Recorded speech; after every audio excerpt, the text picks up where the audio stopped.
Okay.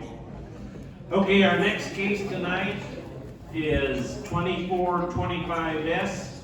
Hawk LLC requesting a special use to allow the operation of a 3.5 megawatt commercial solar farm, which was originally approved as a 5 megawatt project on 11/2/22 in case number 2247S in an A1 ag district. This is a Class A case, so we make a recommendation to the county board.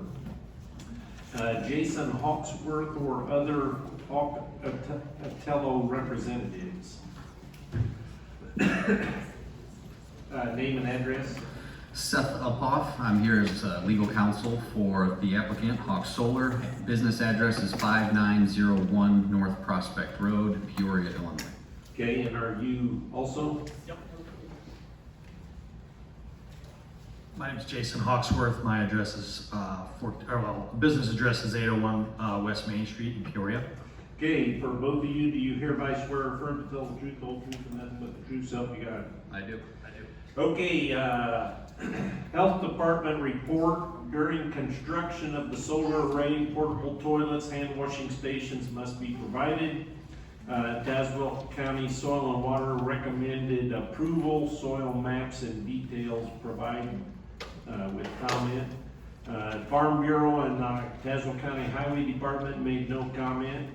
Malone Township Road Commissioner had no comment. Gave some findings of facts. According to the site plan, the proposed special use meets Tazewell County's required setbacks. In the project areas near non-participating residents, the setbacks of the project are increased with an additional vegetative buffer. The incorporation of these features to the site plan minimizes any visual impacts caused by the site. The proposed site will also be surrounded by a fence to limit access. With these safety factors, the project design aligning with Tazewell zoning code, and the findings of fact being 12 positive and 2 non-applicables, I recommend the special use to construct a solar farm in A1 district be approved. Okay, video. This is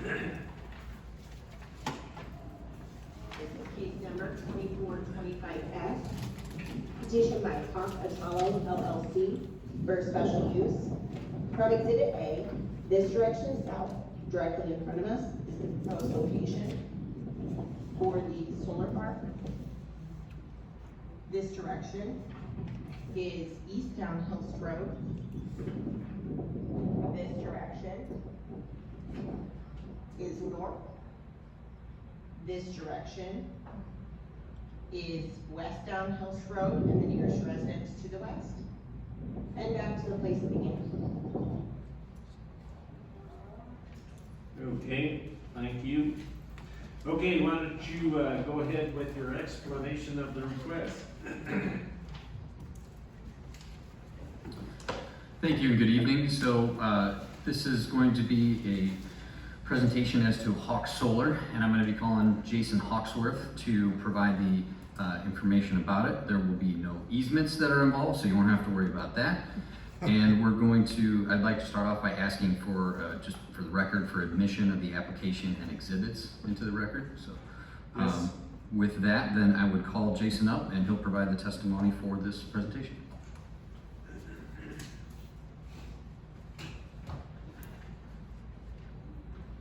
So, my name is Jason Hawksworth. I'm with Hawk-Atello LLC. Hawk-Atello is a local development firm based in Peoria, Illinois, and our service territory is central Illinois.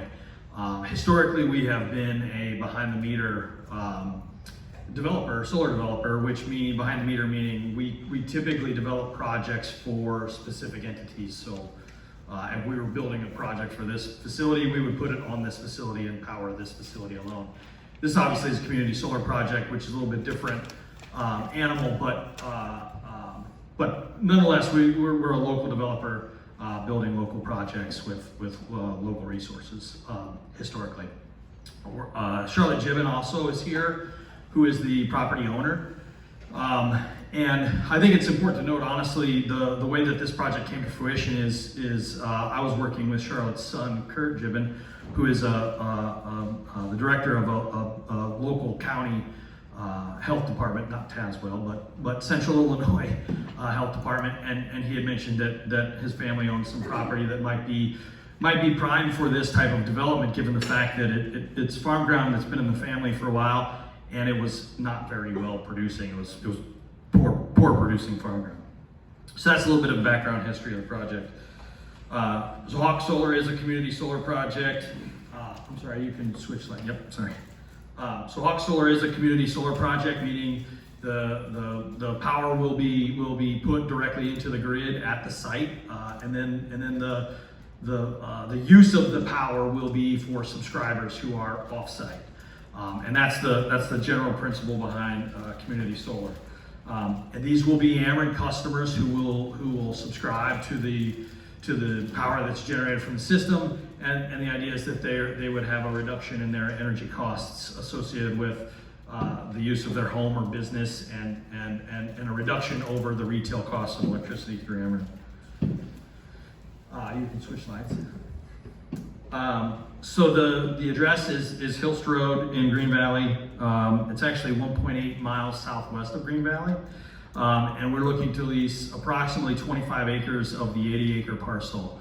The 25 acres that we're looking to utilize for this project is probably the most poor producing. It's not irrigated. It also has a few sections of wetlands within the property, and it's very sandy soil, so it's not very productive. Jason?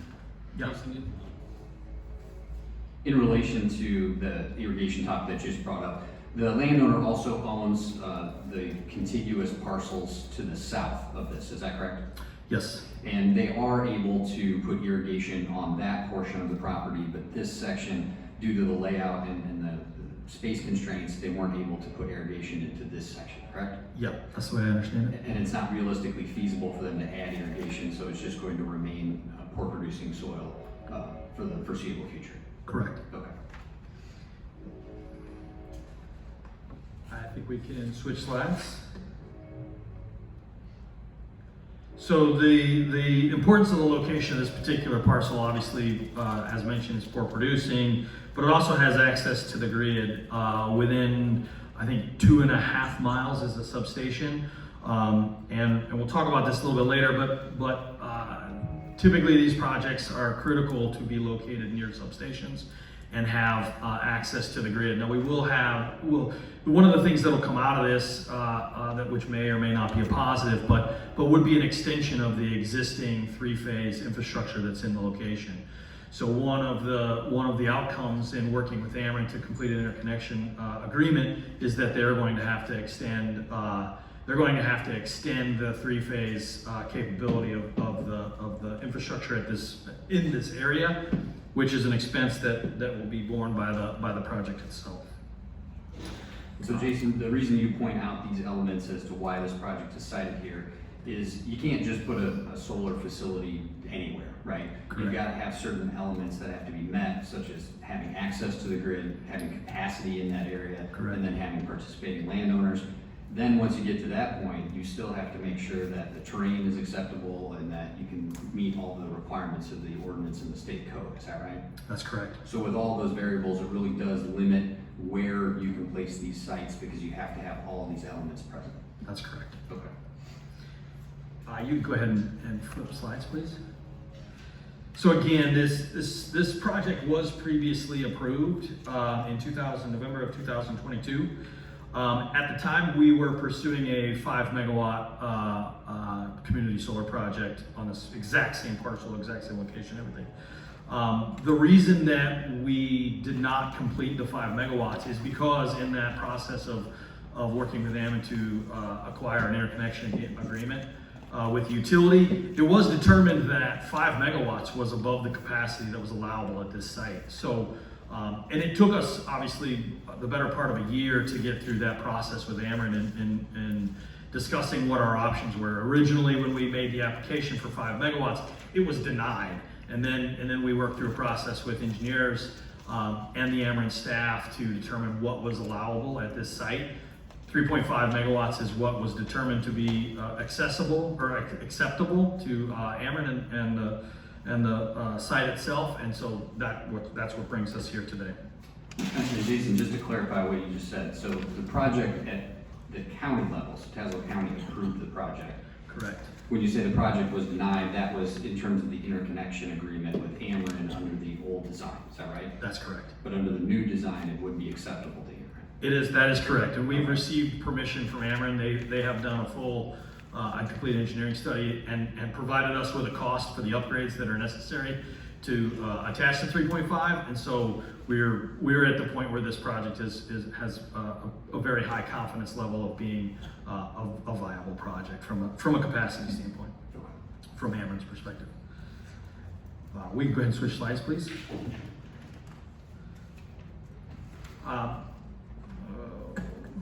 That's the site plan. Thank you, sir. 2 pages there, so. Yeah, flip 2 pages. They're just kind of stuck together. From a site plan perspective, obviously, again, we're meeting, the attempt is to meet Tazewell County Code as stated in the findings of fact. And then you also see the buffer that's been created around the residents there to improve view shed. And we have, and you also see a few areas of wetlands there to the south. And then we have made contact with that resident and the person who lives there. Obviously had some initial questions. You can't see it in this picture, but actually on the south side of their outbuilding, they have solar, behind the meter solar for the residential that's installed there. And obviously the gentleman had some questions about view and other potential impacts from his perspective. And we had discussions about things that we could do to support his desire to maintain as much view as possible and provide the ability to have the screening and maybe do some other things from a landscaping perspective. And so he had no opposition to the project after our conversations.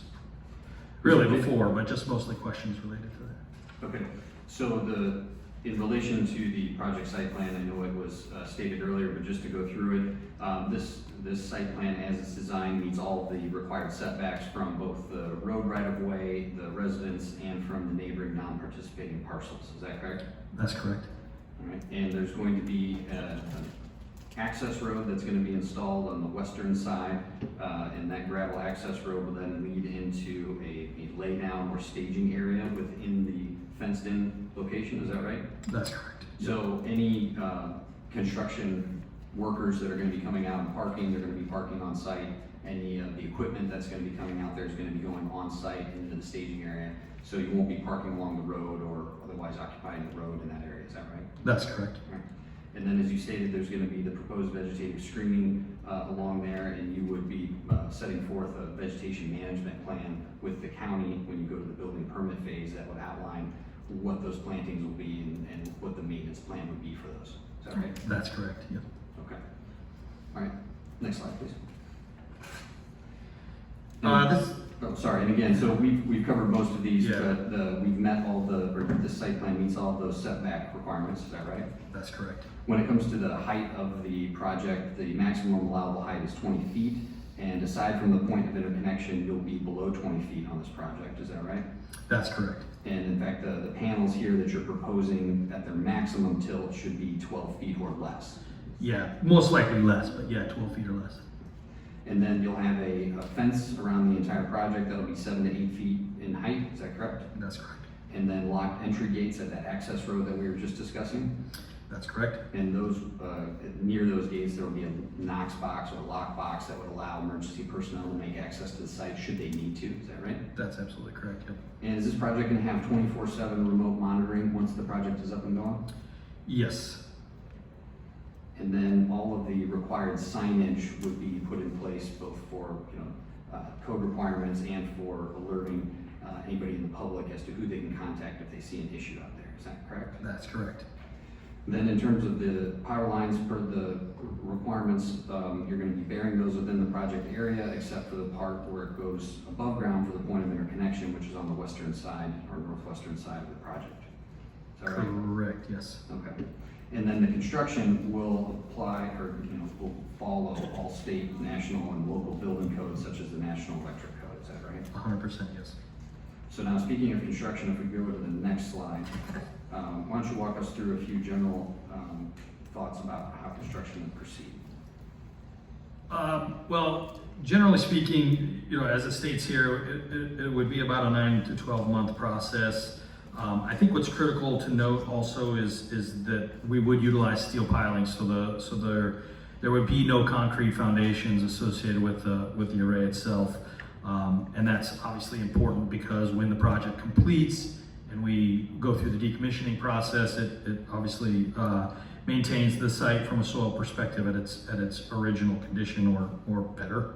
And then panels are attached to the racking. We talked about access and so forth. Concrete, there will be concrete pads obviously, but there'll be above surface concrete pads for mechanical equipment, which would be removed through the decommissioning process and so forth. And those are relatively small pads that are put in there, is that correct? Yeah, typically you're talking about transformer pads and inverter pads and inverters that are reasonably sized, yes. Okay. And then in terms of the equipment, there would be no what's typically considered heavy equipment on this site, is that right? Yeah, most of you've got pile driving equipment for the foundations themselves, but it's not a tremendously large pile. These are pieces of equipment that are not much larger than a skid steer. And then obviously utilization of skid steers themselves will be significant parts of the process. And then you would have some delivery trucks that would be delivering the Correct. materials, both the gravel and then the solar materials, but all of those vehicles would be permitted weights for the local roads. Correct. Right? Yeah. Okay. So then, as we're talking about, you were talking about removing some of these things at the end of the project, and that's important because this is agricultural land, is that correct? That's correct, yes. However, this particular piece of land is poor soils, is that what you were testifying to earlier? Yeah, that's correct. And I think that was also noted in the reports from the Soil and Water Conservation that was submitted. Were you aware of that as well? Yes, that's correct. Okay. In terms of the maintenance of the agricultural nature of the property, there is in place an agricultural impact mitigation agreement for this project. Is that correct? That's correct. And that's typically referred to as an AMA, right? Yep. And so the AMA helps to oversee some of the items that are listed here in terms of, dealing with drain tiles, dealing with erosion, dealing with decommissioning at the end of the life of the project. Is that right? That's correct. So in addition to the ordinance requirements and the state law requirements, there's also these additional requirements under the AMA that you have to comply with.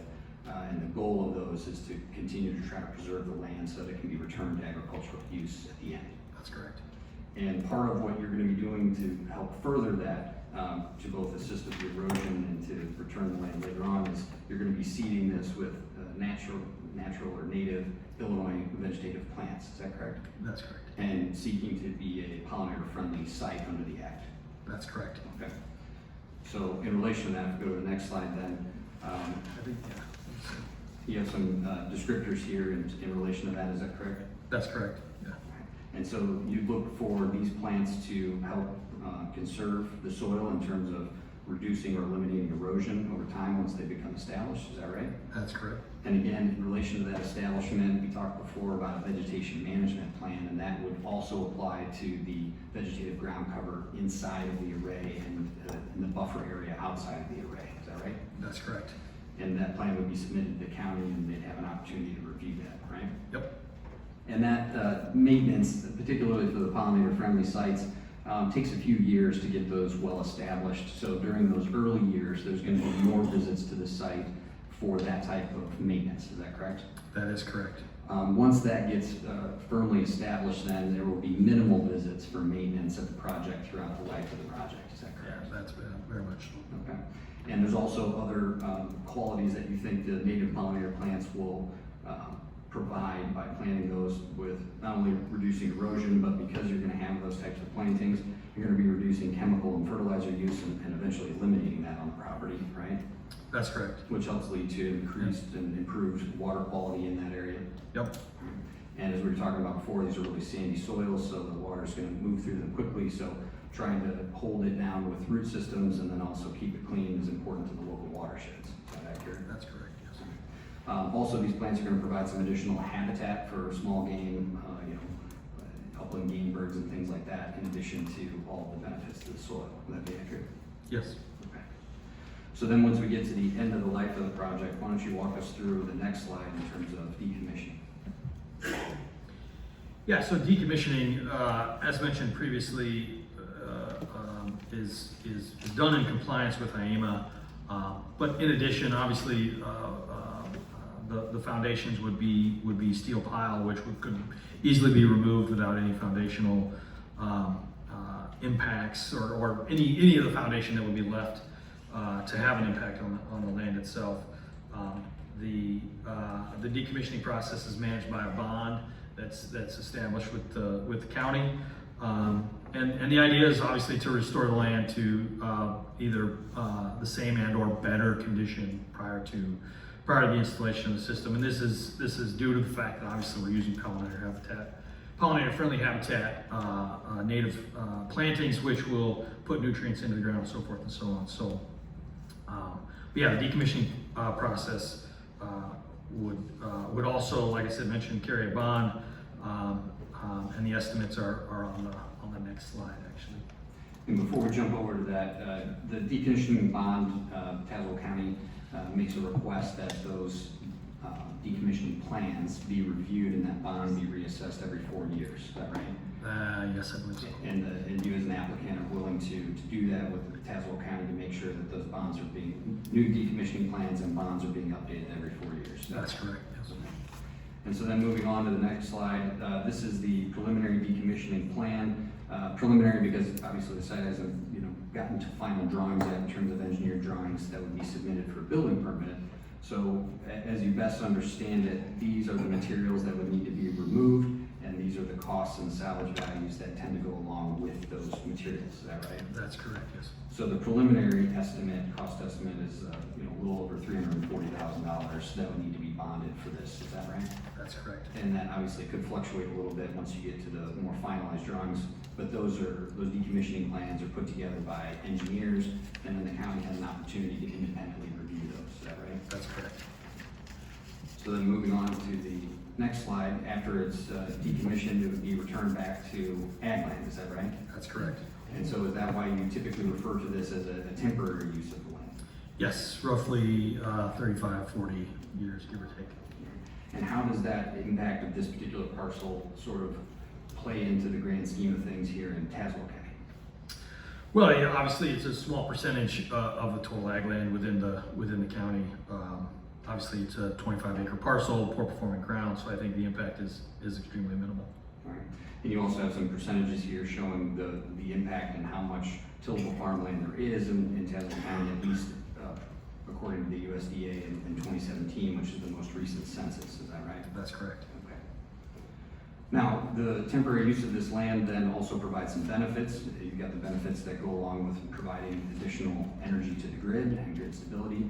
You've got the subscriber benefits that you mentioned before with community solar, but then there's also other economic benefits that go along with the project. Is that correct? That's correct. And tell us just a little bit about those benefits.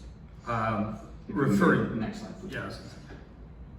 So yeah, the other economic benefits obviously is property tax benefits. As there's a significant increase to the property tax that's associated with the property for solar farm use versus ag land use, and a good majority of the tax benefits, specifically to this project, roughly $14,000 would go to the school district locally, and then obviously the Tazewell County impacts, fire department impacts, ICC impacts, so forth and so on. So as the tax revenue for the county is distributed per this chart, that would be the impact from a tax benefit perspective. And if we go to the next slide, then this next slide will show sort of the cumulative effect of that, those tax benefits, and that's assuming that the tax rate were to remain static, is that correct? That's correct. Roughly $300,000 over the life. Well, the 300,000, that would be the part, the percentage that would be going to the local school district, is that correct? That's right. So the Midwest Central School District, over the course of time, they get about 70% of all the taxes that are collected by all those various taxing bodies, is that right? That's right. And so it comes out to approximately the 304,000 that you've got listed there. That's correct. Okay. All right. So yeah, I'll open it up to questions. Okay, board members, questions? Yes. Okay, the west side, you mentioned the lane. Yes. There's an Second. existing gravel lane there, pretty small lane. Is that part of this parcel or is that not? It is, wait, the existing lane Yes, or? on the west side? Oh, I know what you're talking about. That goes up to the top of the hill there. Yeah. I'm not sure if that's on this parcel or the other parcel. But yeah, I know what you're talking about. It runs right along it basically runs right along the property line. My question then was, what are you gonna do with that and how's that gonna look? What are we gonna do with the existing lane? No, you mentioned that, if that's your entry, are you gonna have a lane there? No, we're gonna have a different entrance, which goes to so what you see there to the, so I think what you're talking about, there's a lane that runs along this, it goes up to the top of the hill. Yes. You know, the lane that we're talking about putting in is gonna be along the inside portion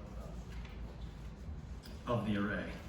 So to the east of that western Okay, gotcha. portion, that western edge. And so to give people, just to try to put it on the record a little more cleanly, on the just west of the residence, there's a designed lane that comes off of the road and goes south onto the property, is that correct? That's correct. And it's sort of, in looking at the site plan that we have up on the screen here, this is immediately adjacent to the green vegetative screening that's laid out there, is that right? That's correct, yes. Okay, just to travel, place it on that map. Yeah, the lane you were referring to is further west of the array. Okay, other questions, board members? Land use? Dave?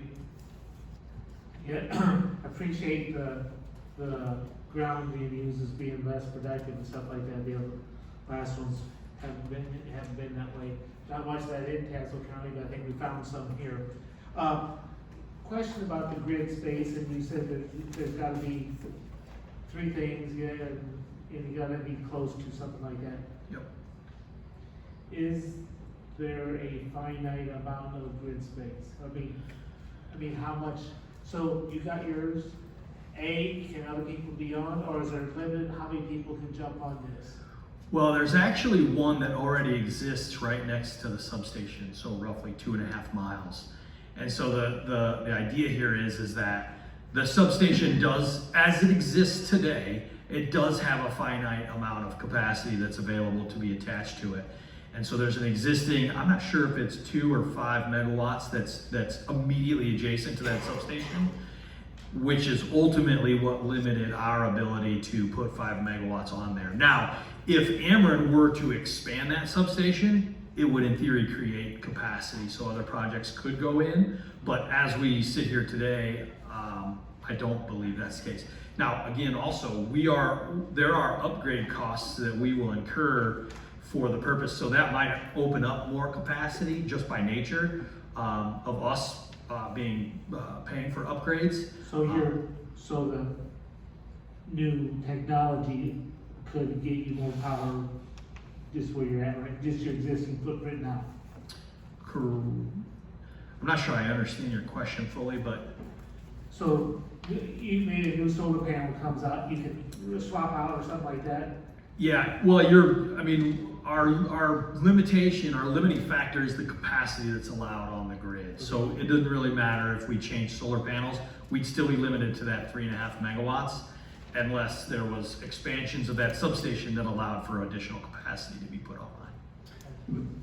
But Jason, to be clear, if that were going, if you were going to try to expand what's referred to as the nameplate capacity of the project, you would have to come back for a new permit, and you'd have to go through that process again. Yeah, and we would also have to go through the whole process with Ameren again as well. We'd have to get their permission along with, yeah. And in relation to the grid, you were talking about some upgrades, but generally the answer is that there is only a finite amount of power that can go onto the local grid, right? That's correct. And the only way that you can potentially expand that is with upgrades, but would it be fair to say that with your understanding of the industry, that those are typically extraordinarily expensive, especially at any sort of large scale? Yeah, you're talking about an expansion of a substation, so nothing's cheap in that regard. Okay, question? Is there, the distribution line, is that there now? Yes, but it's not at the three-phase level. So it's single phase. Three-phase comes to, I forget the name of the road, but three-phase stops roughly a mile or so to the north when the road goes, I think it's not Toboggan, but anyhow, single phase comes to the property, so we'll have to expand three-phase to that site. Now, is that done on right of way? I mean, it's done on existing poles, yeah. So the existing poles are single phase. They'll just be upgraded to three-phase poles. Okay, Russ? Thank you, Chairman. Jason, you and Seth both mentioned poor soils. Correct. Is it poor soils, or is it really poor productivity that you're talking about? Because I noticed that, I think Seth mentioned that they weren't watering it, and down in that area, I'm very familiar with the soil, and there's only specialty crops that actually come as a result of the type of soil. And so, but if you're not watering it, obviously the productivity is going to be pretty low. So tell me about, is it poor soil or productivity of the soil? I think the answer would be it's both. My understanding is, well, first of all, I think in the findings of fact from the original, it aligned with that 75% of the parcel was less than 125. I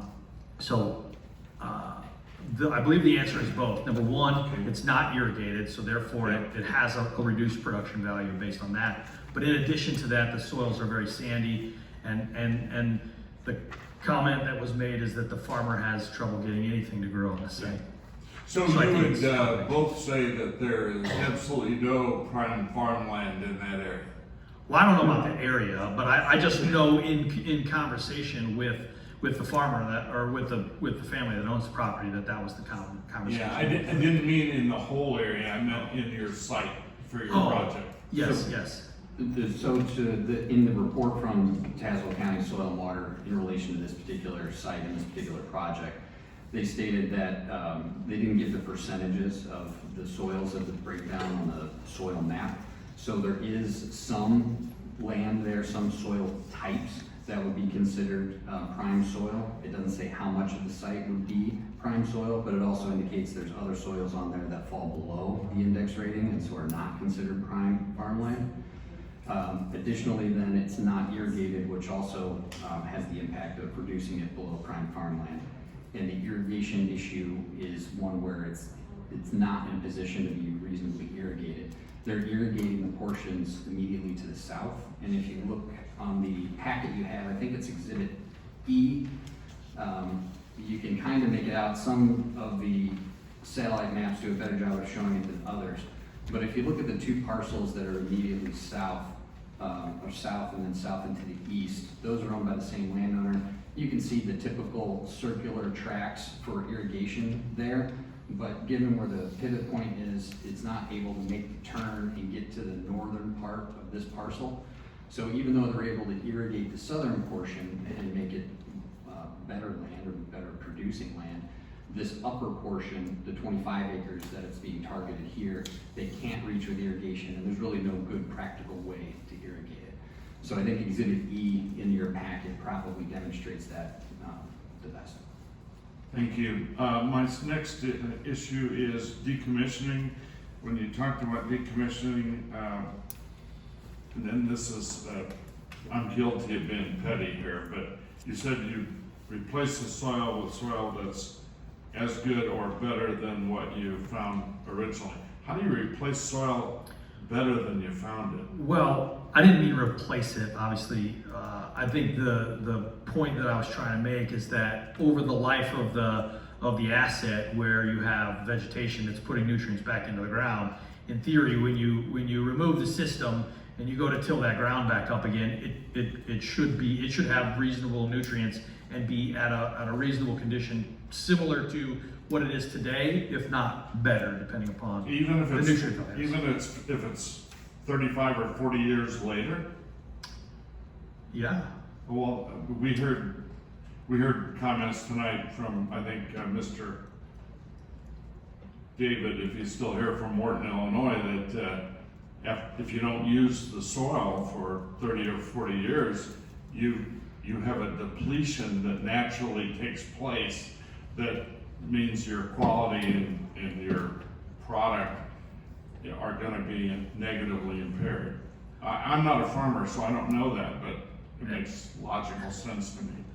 Neither am I, but my understanding is that obviously farming, as you're farming, I don't know if I should go down this path because I'm not a farmer either, but from high school and college, I learned that components put nutrients in the ground. And if you plant corn every year, the reason that farmers don't plant corn every year is because corn is pulling out the same amount of nutrients, and therefore you get reduced production. So if you plant pollinator-friendly habitat for the next 10 years, it's naturally regenerating the soil and creating, in theory, a better farming. Now, like I said, I'm not a farmer, so I'm not going to tell you that I know exactly what I'm talking about, but from a baseline understanding of how that process works, from what I learned in high school, that's my understanding.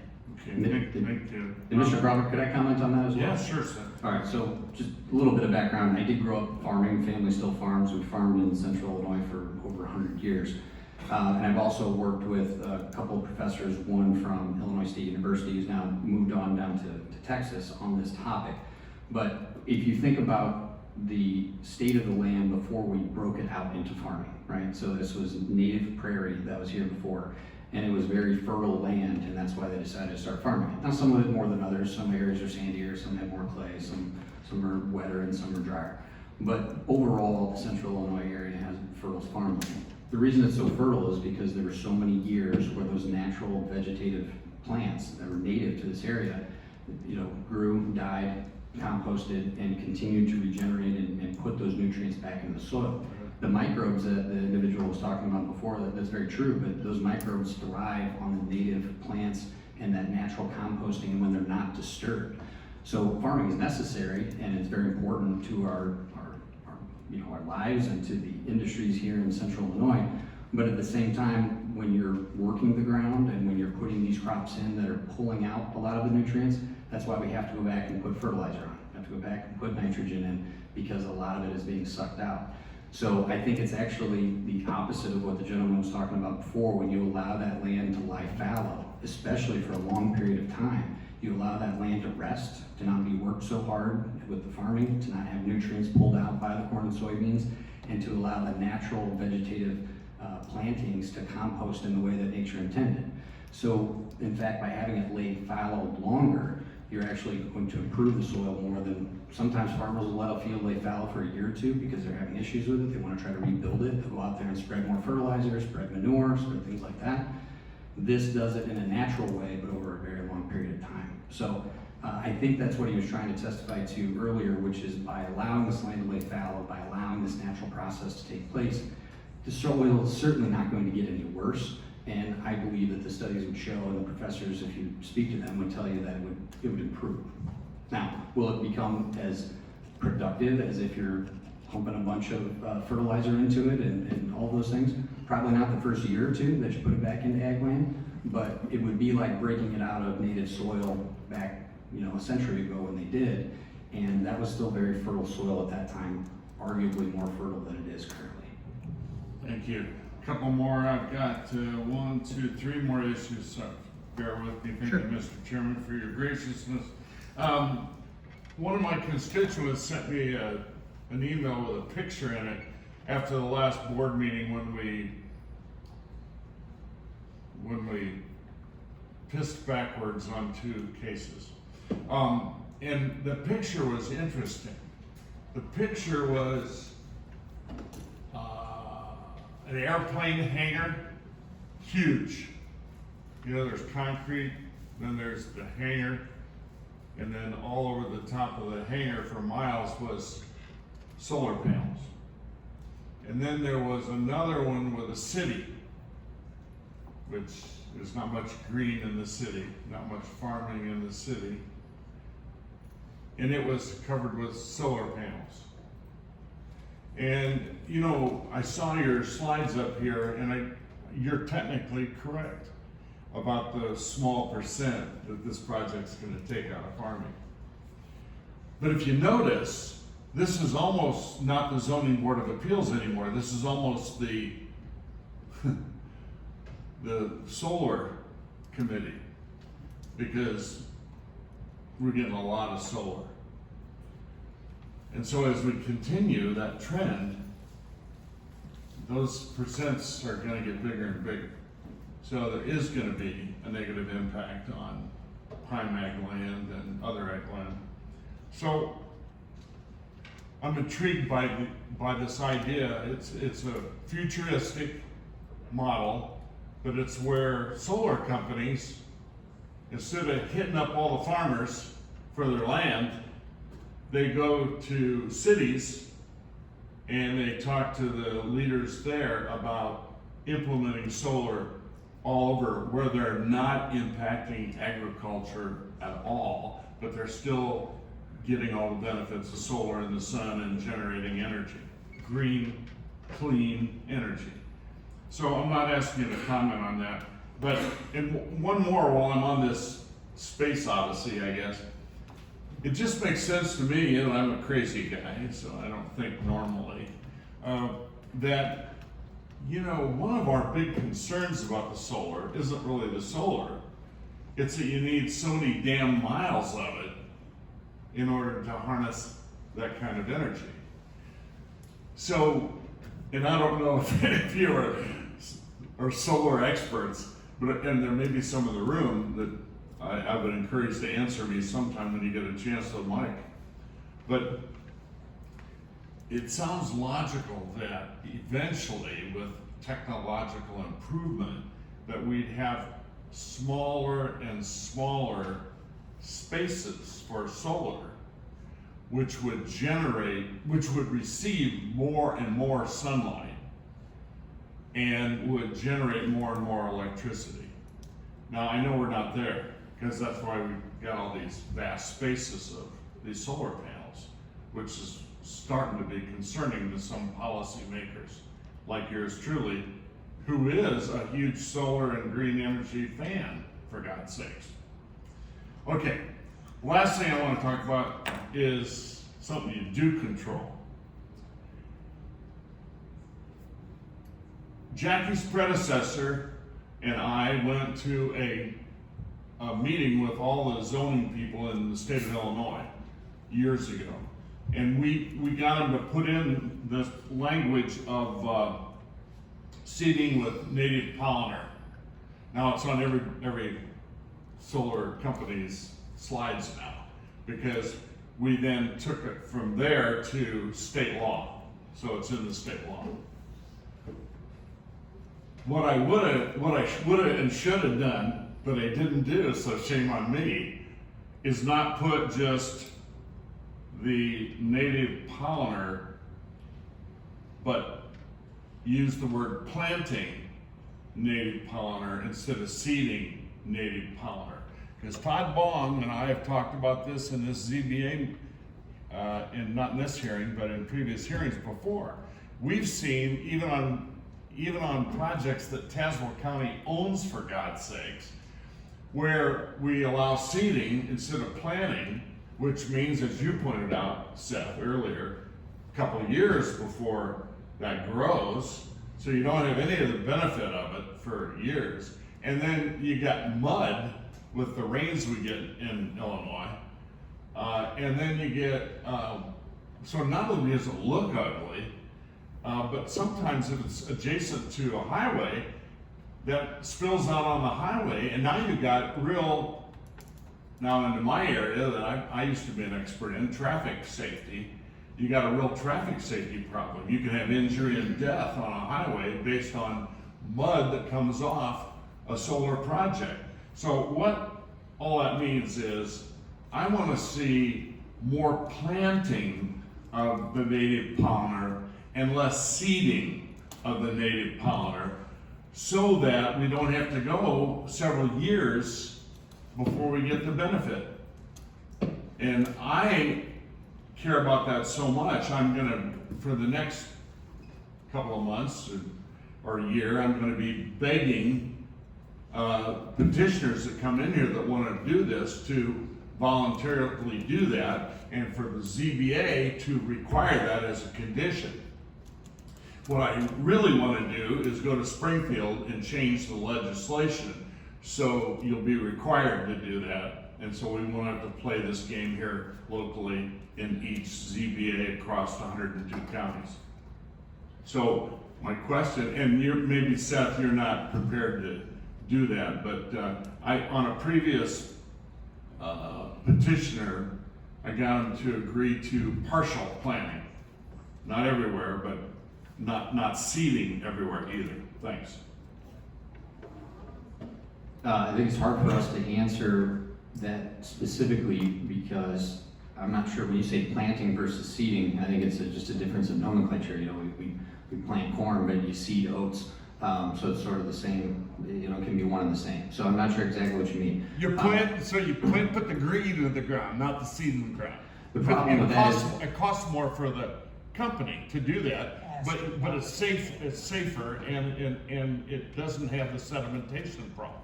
now the question I would ask though is, are you talking about the vegetative screening, such as the trees, or are you talking about the ground cover? I'm talking Because about if you're talking about ground cover, you're talking about things like, the things that fall into these seed mixes are like clover and certain types of grasses. You can't go out and plant clover into the ground already established. That's not feasible. Same thing with the grasses, you can't do that. Maybe some things like, I don't even know if you could do that with coneflowers and things like that. It would be very difficult for me to fathom how you would, at least on a large area, take plantings like that and put them in. Now, I'm not an expert in that area, and we can certainly talk to the vegetation management firms that would be used on this. But when you're talking about clover and certain grasses, which are the main component of the ground cover, I don't know how you put those in without seeding them or planting them in the fashion where you're laying seed into a furrow or spreading seed on the ground. Well, I don't know the answer either, but I want to work. Sorry, my mic was off. I don't know the answer either, but I want to work on that, and I want petitioners to start including some of that, putting green in, not just seeds in the mud that turns into sedimentation. Thank you. Understood. Yeah. Other questions? Todd? So, could we see slide 13? It's gotta be a way. I'll go with the flag way. So you talked about down here, your figures, 25 acres equals 0.0091% of 275,000 acres. And I think you're figuring there's 275,000 tillable acres in Talbot County, correct? The census says there, as of 2017, there's a little over 300,000 acres, so to be conservative, we rounded down to 275,000. So to be conservative, and Jackie will correct me if I'm wrong, I think we're approaching 16,000 acres under contract for solar farms in Talbot County. Is that right? I was told by the chairman back in February it was 15,000. We just approved, but the county just approved a big one, so. That would have included the larger one, and I can't tell you off the top of my head that exact figure, but we're still under the 1% that's been approved, I believe, even including that last 1,600 acres. I just worry that at some point we're just gonna keep adding on. You know, I understand that property owners have the right to do what they want with their property. But at some point, we gotta figure out how to say enough is enough. If you drive from here to Chicago, go through Joliet, Route 55. Hundreds, if not thousands of acres of warehouse buildings, and I'll bet you less than 10% of those have solar cells on top of them, where they really should be. Parking lots. You did it at Tremont High School.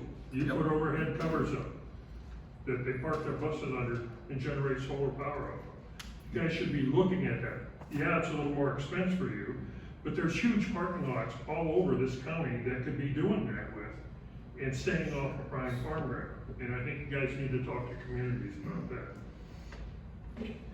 The other one is, I know Russ talked a lot about vegetation. The county points out this is highly erodible sand that you're gonna be building on in places. What is your plan to keep that sand in place? Keep it where it is today? Yeah, I mean, I think it's gonna be our responsibility to make sure that we work with, have a quality construction plan to make sure that is handled. I don't think it's our intent, obviously, to immediately till up the ground and create a dirt scenario when we start construction of the project. But I do agree with you that it's going to be our responsibility to work with construction management engineers to ensure that we have a proper plan in place to protect that scenario of having a sandy soil or having soil that has a potential run out on the road. But having the plans in place on the front side is going to be critical. And my last question for you is, if you get the go-ahead, if we could give you the go-ahead to start today, when would you start construction? Just a rough estimate, we would probably be 6 months down the road, 3 to 6 months down the road. So you're fully funded to build this today? No, but it would take us, well, no, we're not fully funded to start this today. But the relationships and the funding conversations, they've already been occurred. Nobody's signed on the dotted line from a funding standpoint, but yes, we have that. So you have the funding available to do this? Correct. And Jason, on that point, would it be fair to say that typically the financing is not willing to commit until there's a special use permit in place? Yeah, there's 3 pillars. You gotta have a rec contract, you gotta have special use permit, and you gotta have interconnection agreement. Until those 3 things are fully structuralized, nobody's signing on the dotted line for a financing perspective. But at this point in time, it's your plan, if you can go through the process here with Tazewell County and get your permit to be in construction in 2025. That's correct. Thank you, gentlemen, for all your help, and I like the format of your presentation. I'm done, Mr. Chairman. Yes. What's the plans for cleanup on the neighboring property after wind or tornadoes? After wind or tornadoes? I mean, the tornado, yeah. Well, I gotta be honest, I don't know that I know the answer to that question.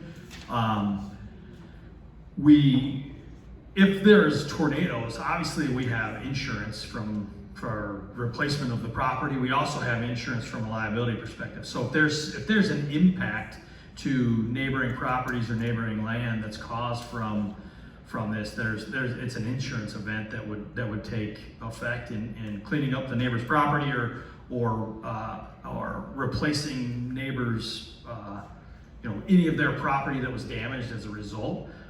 From a wind perspective, obviously these are rated for significant wind events, 100 mile an hour plus. And so I think the answer to your question is that tornado scenario, which obviously the tornado could, there's going to be home good.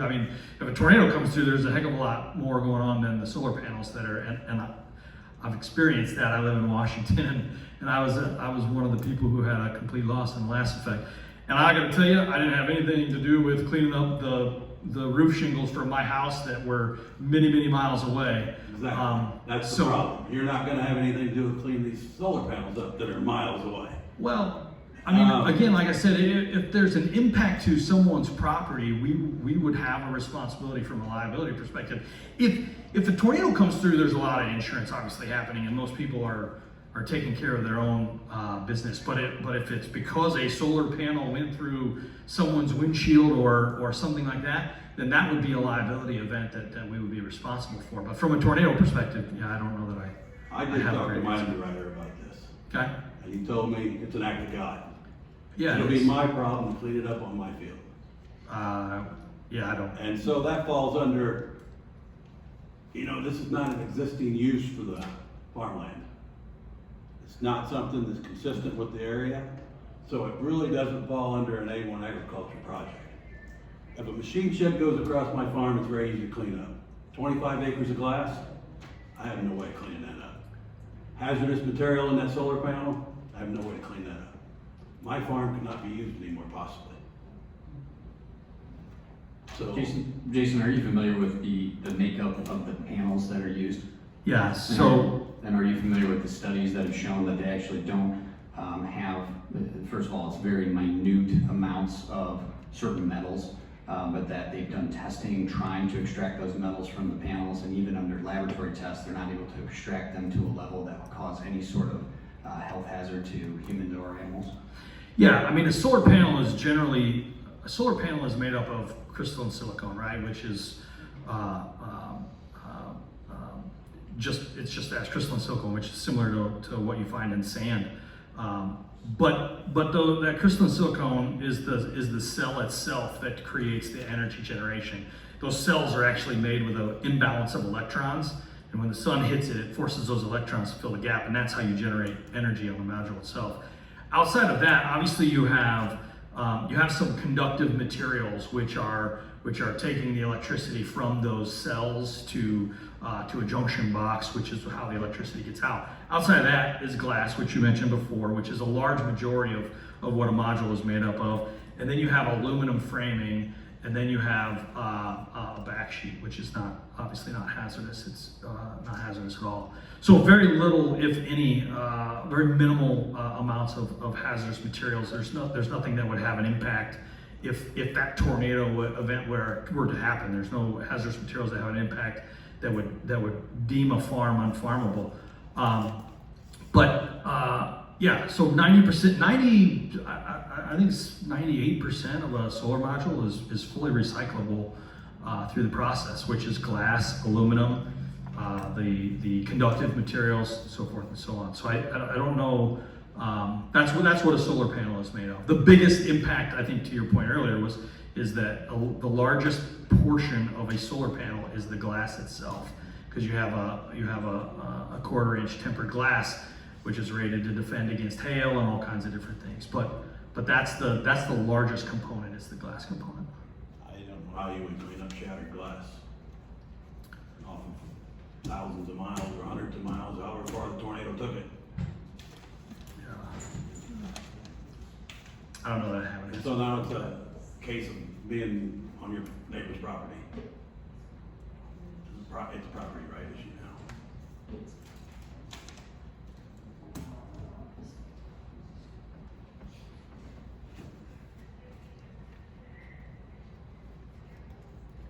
Okay, other questions?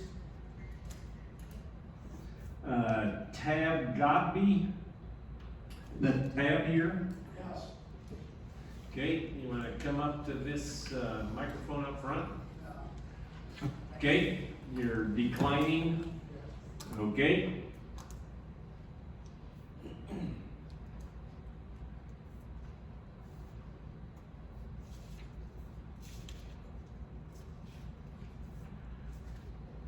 Okay, other questions from the board or land use?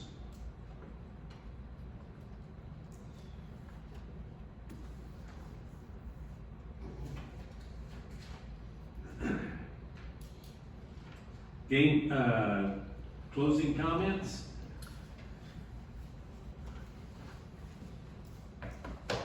Thank you. So I know there's been great questions that were asked this evening, and appreciate those. As you said, some of those are sort of above our pay grade in terms of what we can deal with. what I think, number one, for the board that's considering this, obviously this is the evidentiary hearing. You're supposed to consider the evidence that's presented, and you're supposed to consider each project as a standalone. I know it's hard not to put it in the greater context of things, and I certainly understand that position, and I'll touch on that in a moment in my argument. But I would ask you to start off by thinking about the fact that this project was previously approved. In fact, we're coming back with a smaller proposed project, so it was approved previously. That was before the new siting legislation, before you sort of had to deal with the strictures that were put in place by the state, and you approved it then at 5 megawatts. We're now asking for 3.5 megawatts. We've shrunk the project. As stated, it's a source of providing renewable energy, supporting the grid. It's quiet, it's non-polluting.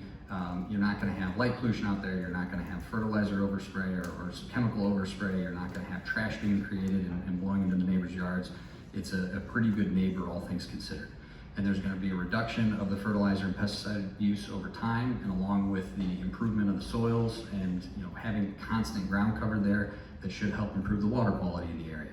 Currently, as it's being farmed, you got 4 to 6 months out of the year where it's very bare ground before the plants really take hold and hold the soil. So you've got sandy, erodible soil that, unless there's good no-till farming going on out there, you have a lot of barren time.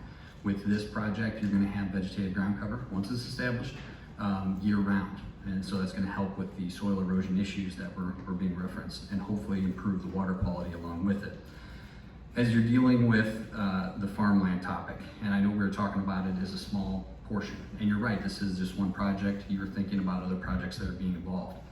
But if you start to think about it, you've got to get up to tens of thousands of acres before you get to 1% of your farmland that's tillable, and you've got to get above that, obviously, to go into multiple percentages. So you have to start doing a little bit of the cost-benefit analysis, and when you look at a project like this, there's a lot of benefits that come from it in terms of, you got benefits to the subscribers, so they have an opportunity for savings. You got benefits for all the taxing bodies and the general public that lives in that area. If your road district is getting more money, you can get improved roads. If your school district's getting more money, you get improved schools. If your school district's improved, that's the rising tide that lifts all ships and improves property values in the area. So there's a lot of benefits that come with this, even for the people who aren't subscribers and for the people who aren't the landowners. Obviously, there's a landowner benefit that's there, but for the taxing bodies and the schools, if you look at all of those benefits and you balance that, you're getting all those benefits without any burdens. It's not like you're adding a new subdivision out there where you're going to have more utilities being used, you're going to have more kids in the school, you're going to have more wear and tear, you're going to need more teachers, you're going to have more roads to plow, more roads to maintain. So you're getting all the benefits of this huge tax increase, but without the typical burdens that you would have from a subdivision or a commercial development. It's also temporary in that state, because when there's a case up here earlier about an old school. I don't know exactly when that school was built, but it was built a long time ago. When subdivisions are built, when's the last time you can think about a subdivision being completely removed and returned to ag land? But when you look at these projects, the way they're built, they're essentially fence posts being put in the ground that eventually can be taken back out. You got fencing that goes around it that can be easily taken back out. So it's easy to transition back into agricultural land, much more so than a subdivision, a building, a commercial development, things like that. Those are uses that you don't anticipate are gonna ever go away. This is a type of use that once the lease runs out, the landowner's in control. If the landowner does not re-up the lease, project comes out and you get the land back.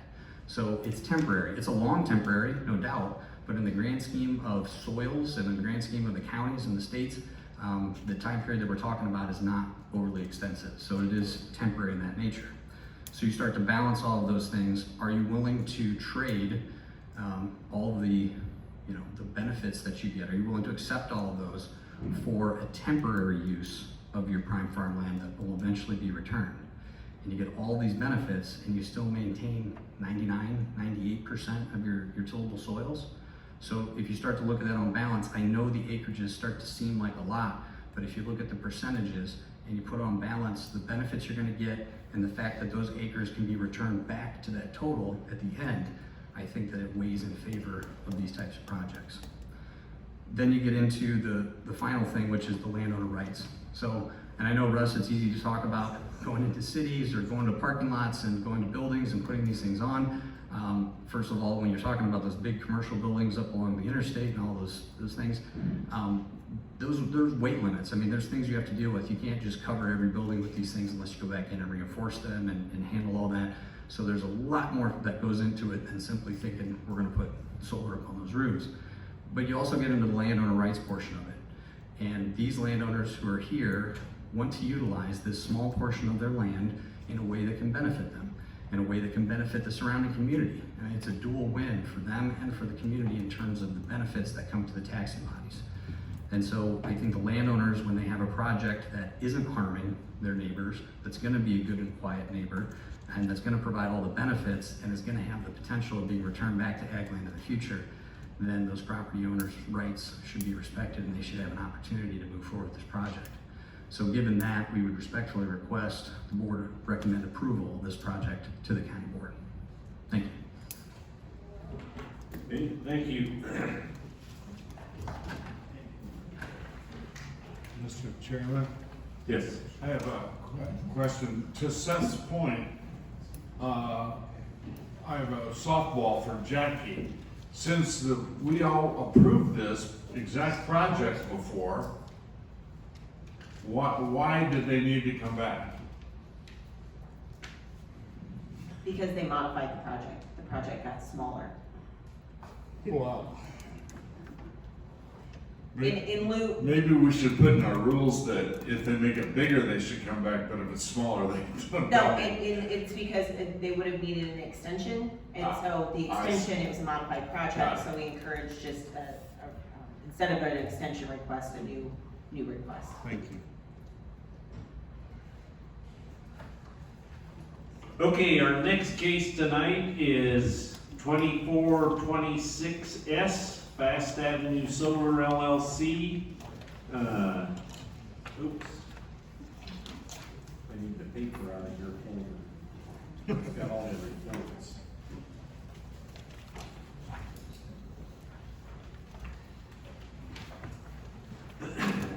They are requesting a special use to allow the operation of a 5-megawatt commercial solar farm in an A1 Ag Preservation District. This is a Class A case, and so the zoning board makes a recommendation only. Ben Syke and/or other Fast Avenue Solar representatives. So good evening again, Seth Upoff. I'm here with New Leaf Solar in relation to the Fast Avenue solar application as well. So we've got Ben Syke and Dean Smith, correct, who are potential witnesses here. So, Okay, name and address for all three. sorry, first name Seth Upoff, business address 5901 North Prospect Road, Peoria, Illinois. My name is Ben Syke, last name is spelled S-Y-C-H. My business address is 180 North LaSalle, Chicago, Illinois. Dean Smith, my business address is 55 Technology Drive, Lowell, Massachusetts. And for all three of you, do you hereby swear or affirm to tell the truth, the whole truth, and nothing but the true self you got? I do.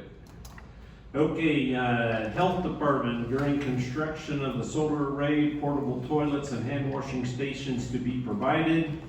Tazewell County Soil and Water recommends denial. The soil maps and the details are in the comment, and they talk about the prime farm ground. Tazewell County Farm Bureau and the Highway Department had no comment. And Mike Rankin, the Mackinac Township Road Commissioner, had no comment. Gabe, your findings of facts?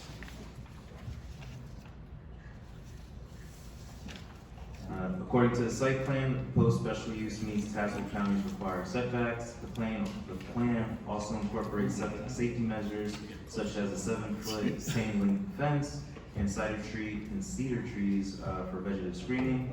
The applicant also takes measures to reduce sound by locating the transformers approximately 720 feet from the nearest residence.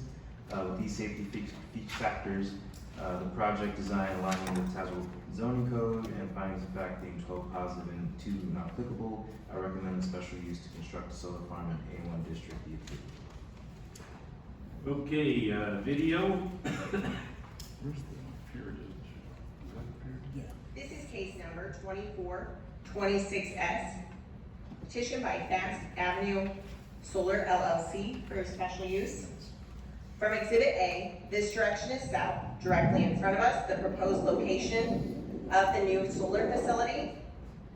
This direction is east down Fast Avenue.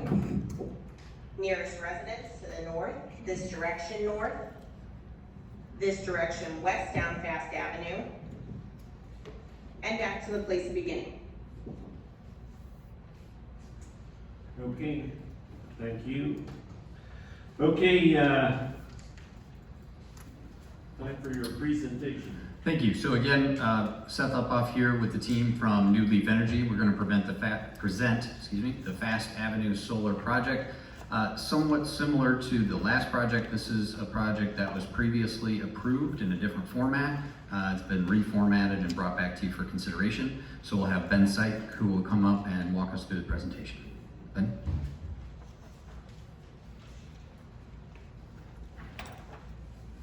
Good evening. My name is Ben Syke, and I'm a project developer with New Leaf Energy. If you would mind going to the next slide, please. Actually, one more slide too here. So I'm joined tonight by my colleague, Dean Smith, who's one of our principal civil engineers at New Leaf, as well as Mr. Uphoff, our attorney here. So I want to give a quick overview of the New Leaf Energy history here. So we're formerly known as Borrego Solar. We've been in business since the 1980s. We've been developing community solar projects since the early 2000s. My team, the Midwest Development Team, is located here in Illinois, but our company is headquartered in the Boston area in Massachusetts. So we've been developing in Illinois for a number of years here. We've permitted over 70 projects in the state. 25 of those have been built over the last 6 years or so. 6 projects are currently under construction. We would expect those to be constructed or complete construction this year. We have 14 projects slated to be built in 2025. And we've worked really all over the state. The bulk of our work, though, has been in northern and central Illinois. Next slide, please. So as Seth mentioned, there's a little bit of history of this project here. So we originally received a special use permit. I have it noted at 17, but I believe this is 2018 year based on the zoning case number. Those were 2 separate 2 megawatt projects that were co-located. So here on the right side of the screen is an exhibit that shows those 2 different arrays. It's going to look a lot like the exhibit I show in the next couple slides here for the single 5 megawatt array. But basically that project was permitted then. We went to sought and received a 3-year extension to that special use permit in 2021. I'll note that that special use permit and those extension, those were both unanimously approved with no public objections at those times. But we're here though because neither project was selected for Illinois' old lottery system for the incentive program. And so now looking forward, a more economical path would be to have a single project that's just a little bit larger really. So pursuant to that, we thought, based on conversations with Jackie here and staff, that a new special use permit would be required as this is a new project and this 5 megawatt wouldn't fit under 2 megawatt projects or 4 megawatts in total. My next slide, please. So here's an overview of the site itself. You'll notice that the property is located just south of Lilly. It's on the corner of Fast Ave and Zimmerly Road there. It's got a Mackinac mailing address. It's owned by Bill Embry, who's present here tonight. It's currently zoned ag for agriculture, and the property itself, the parcel is about 37 acres or so, and it's currently farmed today.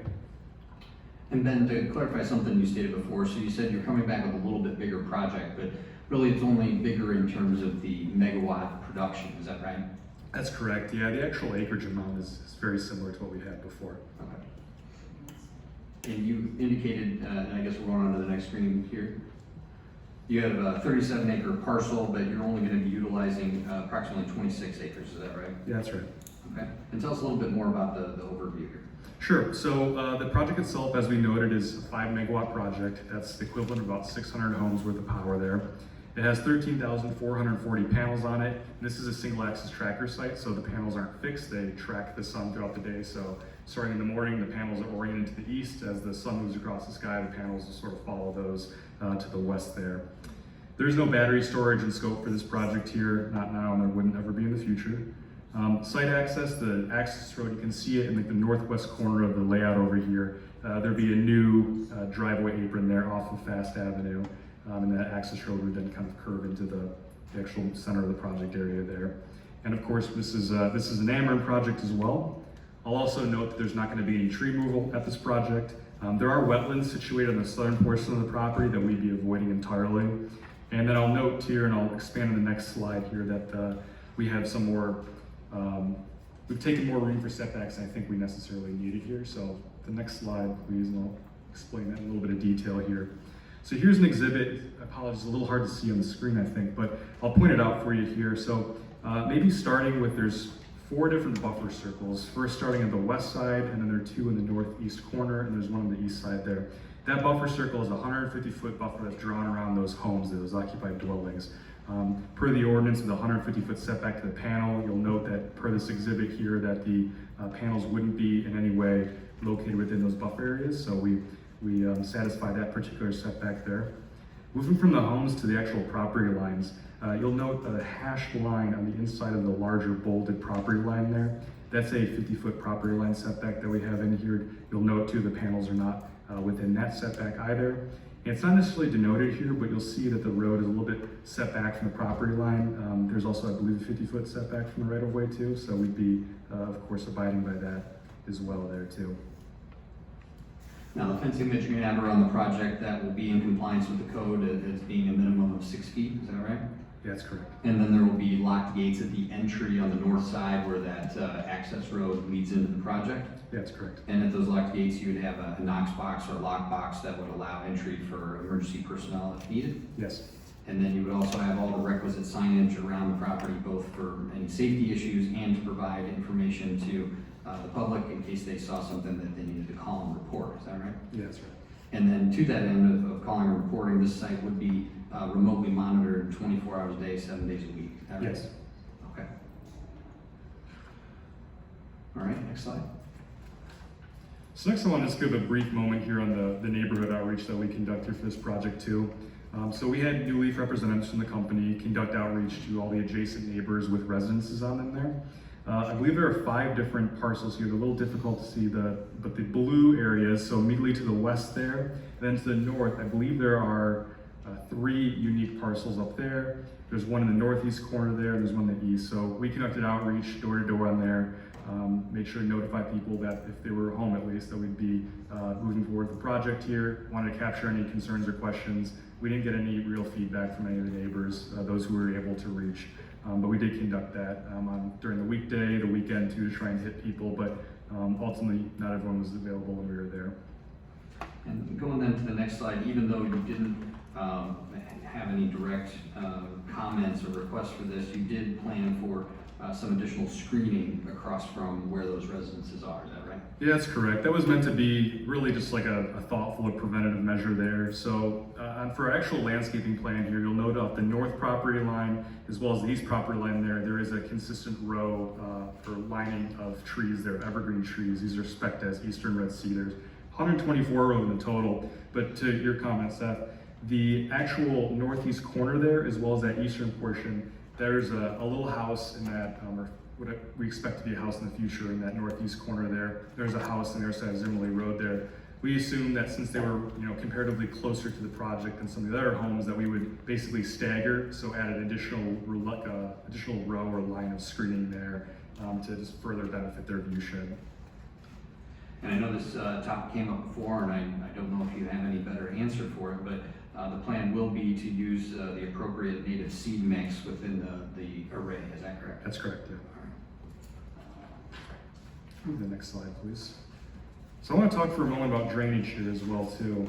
So after construction, the core takeaway here is that the field is going to drain in the same way that it did prior to the installation of the solar project.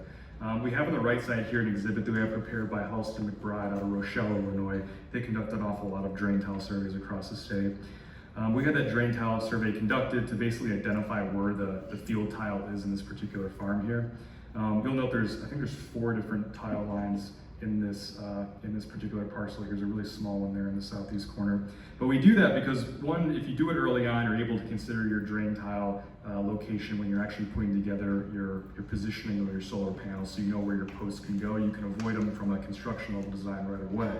But in the event that you were actually to hit or clip a tile during construction, those locations are flagged. So you're attempting to avoid those, but if you do, that tile would be repaired or replaced in kind at the time of disturbance there. And Ben, there's an agricultural impact mitigation agreement in relation to this project, is that right? That's correct. That's typically referred to as an AMA, correct? Yes. And there are additional safeguards and requirements under AMA as it relates to drain tile and both the construction and post-construction and repair of the drain tile, is that right? That's right. And just to be clear about it, when you say replaced in kind, really that only applies to the plastic tiles. If there were old clay tiles that were damaged, those would be replaced with updated plastic tiles, is that right? Correct, yes. Okay. The next slide, please, in the stormwater study. So we conducted an internal stormwater study here. This is a standard practice for all of our projects here. Because we're planting this project area with this native seed mix here, it's going to ultimately reduce the runoff from the project area. We pair that internally. Largely that erosion is improved because you're comparing that to uncovered or your conventional row crops like corn or beans. So that native seed mix that you do plant there with those pollinators and grasses, etc., that is also going to be more beneficial from an erosion perspective than, again, uncovered or corn or beans. But in the meantime, you'll obtain and comply with any stormwater permits that are required by the county after they've had an engineer review your plans, is that Yes. right? Next slide, please. So I want to give a quick overview here on the equipment that are used in the project itself. So these are primary equipment that are used on the site. First is of course, your solar panel arrays. So those are your trackers, your racking, the modules themselves. Solar panels, we typically look at a 30-year useful life for these panels. But it is conceivable that, as technology improves, which is some comments I think we heard earlier tonight, that this project could be repowered in the event that modules become more efficient, they can get smaller, what have you. If it makes sense economically, that's something that we would consider in the future. There is a concrete equipment pad area in the center of the site. I think in total it's around 500 square feet or so, so not very significant. That just hosts your conventional electrical equipment like your switchgear, transformer, inverters, things of that particular nature. The project itself, the area will be surrounded with an agricultural style woven wire fence. That's going to be approximately 7 feet tall. The trenching and the cabling, so the power lines that are moving from the modules to the central equipment pad and then to the point of interconnection near the right-of-way there, those are all buried lines until they reach that point of interconnection, in which for a short period of time there they go above ground onto these interconnection poles. The access road is going to be a gravel conventional access road. And we wouldn't be conducting an extreme amount of grading on the site. There's really not necessary whatsoever, so it'd be very limited in that respect, largely to, again, just mitigate any sort of potential drainage issues that you could create if you were to radically grade the property in some way. And I already touched on this earlier, but this, of course, would be planted with that native pollinator mix. And all of your construction would be to the national, state, and local ordinance codes, is that right? Yes. Thank you. So slide 13 here. Really in some of the past couple of bullets that we've talked through here in the past couple slides, this is inherently an interim or a temporary use of the ground. It's going to be in operations for 20 to 40 years. It's being planted with a native seed mix. There is no significant excavation required or significant grading of any kind. The solar posts, those are sunk into the ground. We're not pouring concrete footings or massive impervious areas. At the end of the life, the equipment's removed and the grounds are stored to that original state as it was prior to the installation of the project itself.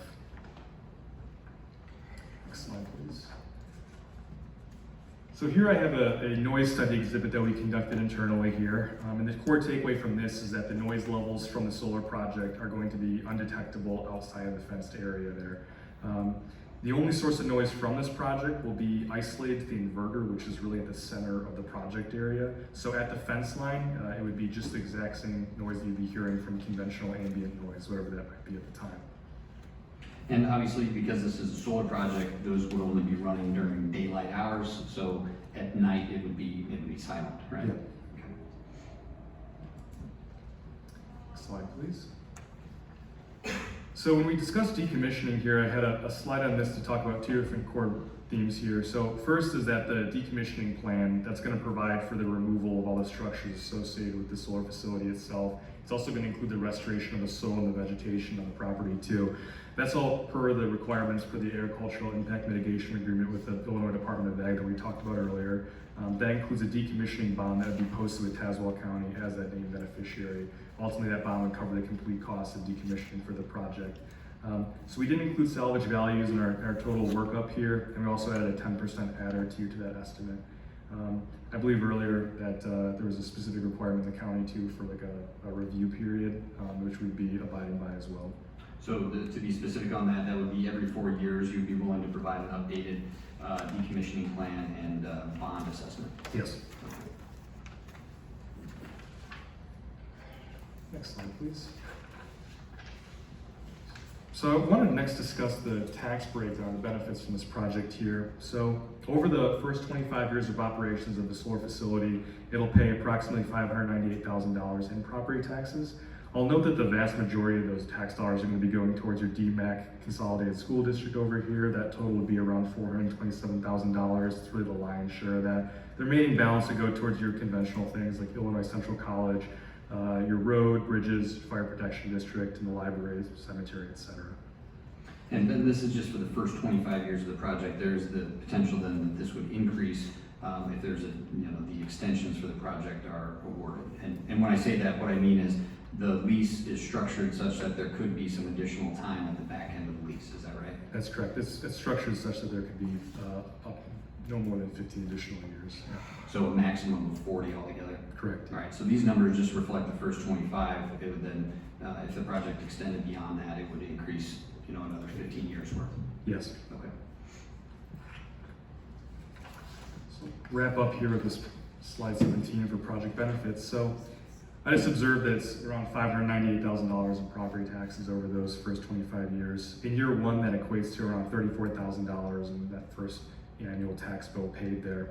And again, this is supplementing the tax base. It's not consuming services. It's a net positive towards that from a tax perspective. Again, the project's going to maintain that existing drainage, minimal impervious areas. There's a native vegetative buffer that's going to surround the entire property area, the project area, buffer that from the neighboring uses, and it's going to ideally help preserve the natural character of that area to the best extent that it's able to do so. And again, this is a temporary use, so at the end of use of the project's life, the racking, the equipment's removed, and the ground is restored to that original agricultural state. So that concludes my slides, but I'm happy to take any questions now.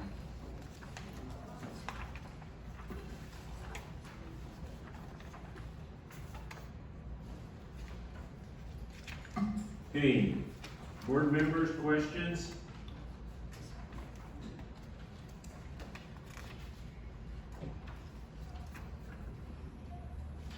Yes. You mentioned eastern red cedar trees is what you're planning to use for screening. What is their growth rate per year on the average? It's difficult to say exactly. They'd be planted at a 6 to 8 foot height when they're actually planted in there. Dean, do you have a good sense on? It'd be 1 to 2 feet per year in general. And total height, 25, 30 feet? Their mature height would be 30 feet or more. So when they get to be 30 feet tall, do they start shading any of your panels? Yeah, so at a certain point, the trees could impact shading. There would be some trimming measures taken as a part of our maintenance plan to prevent that. Fortunately, the trees are situated at the north and the eastern portions of the property, so shading shouldn't be a large issue. If they're situated at the southern portion of the property, that would create a more pronounced shading issue for the project, I would say. Okay. You mentioned remote monitoring. Where is that done at? Where's the plan for it to happen? There would be a company that's responsible for operation and maintenance. Our former company, Borrego, had an operation and maintenance division.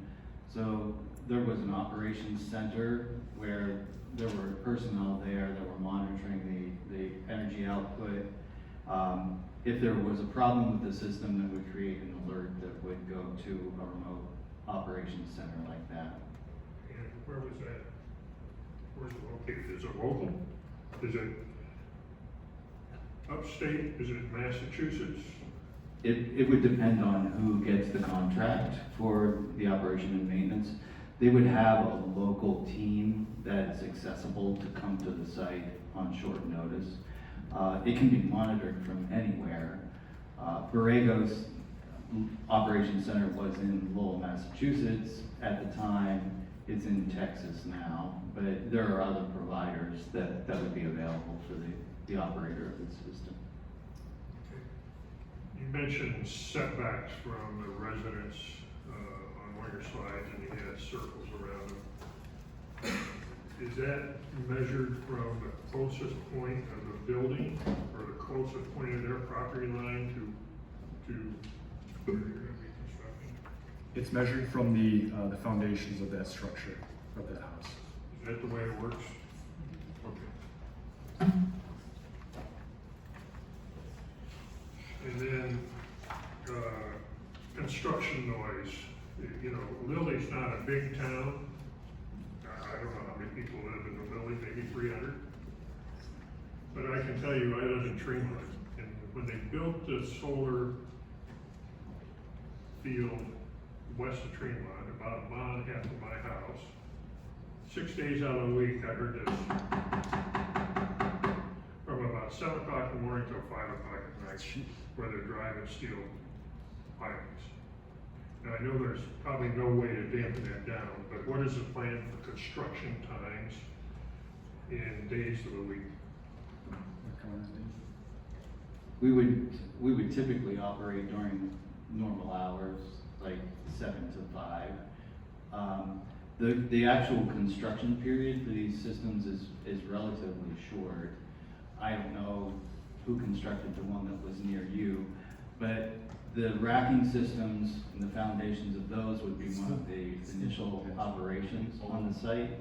They would get all the foundations in first, and then the rest of the assembly and construction is mostly much quieter than the driving of those piles. That would be done within 3 months, so it would be the initial period of construction, and possibly much less than that, depending on how they stage their construction. I don't know how many piles you have to drive, but I can tell you after about 3.5, 4 weeks of listening to that all day long, you just kind of grates on you a little bit. So you gotta be aware of that, to get it done as quickly as possible. Is there any plan for temporary ground cover during construction? That was one of the issues, again, with that one they built near my home. Yes. That we have rain and construction vehicles mired to the frames in their parking lot for the guys where they supposed to park. So they're dragging them out of there, dragging them up on the Route 9, dragging all the mud out of there. And the whole area was a quagmire for about 3 months, and it still doesn't have good ground cover in it. So I don't know, you know, I know it's farm fields now, at least I'm pretty positive it's farm fields now. I would think you'd wait till harvest is done, so you got a fallow field laying there with little vegetation, a lot of ground cover, corn stalks or bean stalk, more towards corn stalks than there is with beans. But how do you control erosion during a construction period? So what we've done in other instances, sir, is to seed with a fast-growing native grass, like a rye, early in the construction period, that takes over for that initial period. The project's also going to be subject to the National Pollution Elimination Discharge Elimination System. It's hard to say. NPDES is how we usually refer to it. It's administered by the US EPA. We'll be required to have silt fences or other erosion control measures in place during the whole construction period. Until those seed mixes are established, we can't remove that. So that has to be established before you can take down your erosion controls. In terms of entering traffic, we would construct a construction entrance, which is larger gravel material, so that the vehicles that are passing over it would vibrate and the mud would be knocked off the tires to a large degree. There could also be a concrete washout that's there to wash off excessive material. But if there's any material tracked onto the roadways, that can be cleaned up and we would be responsible for that. Jackie, part of the building permit is their silt control, is that correct? They have to give you that plan? Correct, that's a part of the stormwater erosion control plan. Thank you. Okay, other questions, board members?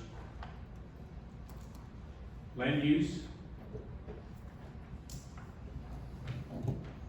The good news is, I'm not gonna go over the long list that I bored Seth with last time.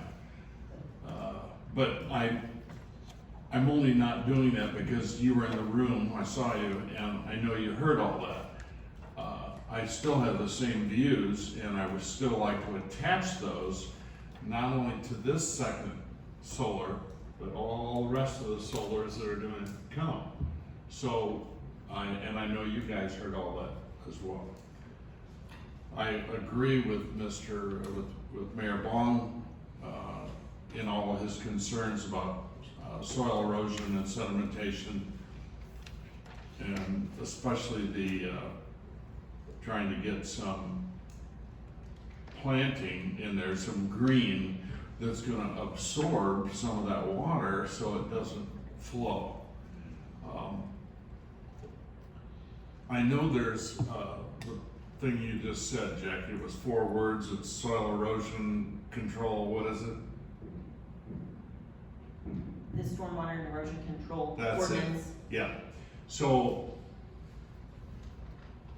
but it beats hell out of me how you do that in those first 3 years when you don't have green planting. I mean, I understand how it can work once those become adult and bloom, but I'm not sure how you do that. It certainly would be different and much more problematic, and a lot of additional liability and risk with that water coming off without anything to retain it. So I'm going to stay true to my earlier comment. I'm not going to go through all the issues, but I still have those same issues for this project as well. I am sympathetic to both these projects, just so you know, Seth, because we did approve them before. Thank you. Other questions? Yes. So it was Then you're next. brought to my attention here about a couple weeks ago that these solar panels, actually, there's now companies that are now providing a cleaning service for these solar panels. Is that something that you would use a local firm for? I'm sorry. No, you're good. Go ahead. So if there were ever any sort of cleaning required on the panel, typically the panels are sort of self-cleaning in that respect from rain and dirt and soil and whatever. But in the event that we needed to hire some actual cleaning services for them, the priority would be given to a local business that would be doing that if there were one available. Okay. And then my next question, I guess, is if they do the cleaning, do they go in, I know they have trucks, do they go in between the panels? Are they gonna be, I guess my question is because, you're planning the pollination and trying to get that, so if you have vehicles driving in between those, will that affect that? Yeah, so for the most part, I'm not an expert at all on driving over native vegetation, but my assumption has been that they can handle compaction fairly well though. So when you lay a project out like this, you have some corridors that you're able to travel down in an ATV or walk or drive in some areas during construction, of course, right? Or decommissioning. And in the event that you would drive on those, I don't think compaction would be a material issue for those like they would some other sort of crops per se. Okay, like I said, it was just something that was brought to my attention here a couple weeks ago, and I was like, oh, I guess I wasn't aware that that was something that was done as cleaning, so. And Ben, as a follow-up, especially in the Midwest, and in Central Illinois here in particular, to the extent you're aware, or maybe this is a question for Dean, how frequently does cleaning of these solar panels occur, or is it necessary, I should say? I'll give my thought, and then Dean, if you want to follow up with me. I rarely ever see it having to happen in the Midwest, at least in my experience. But Dean, I don't know if you have another perspective on that. It wouldn't be frequent. I would say once a year would be very frequent for that type of thing. When our operation and maintenance division at Borrego did cleaning, they just used water. You're just cleaning the surface of the modules, which is just a smooth glass surface. Well, it came to my attention because I saw real estate in the area, and it was a firm that came to me looking at property that was for sale, and that was what they were wanting to use the property for, was to house their trucks. And the more we started discussing, that's how this all came about. And so they're going, what? Really? So I was just curious to how often they were cleaned, how the process happened, and, obviously, yes, if you're going to use a local company, since you aren't housed from this area, so if you would use a local company, that's good for business here too, so, thank you. Okay, Eric? Well, on page 8, you said you notified the village of Mackinac. I was wondering, who did you notify there? I talked to the mayor yesterday and he knew nothing about this. I don't have at the top of my head, what we did for notice there. I don't know if perhaps public notice would have, hit the village in that respect from the mailed notice, but I can't recall off the top of my head though,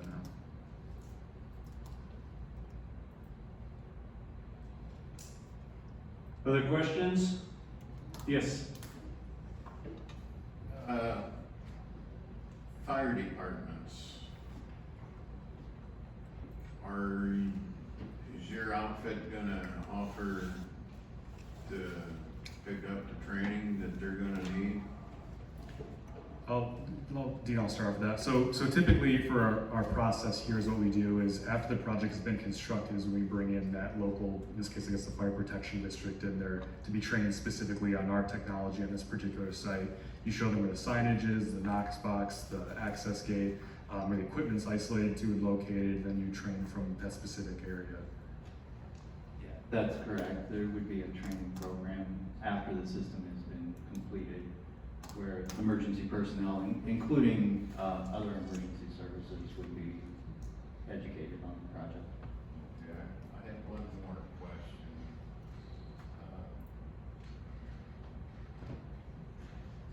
Planning on that. Is your mic on? Yeah, it's on, Yeah, they're cutting in and out tonight. Working now? Yes.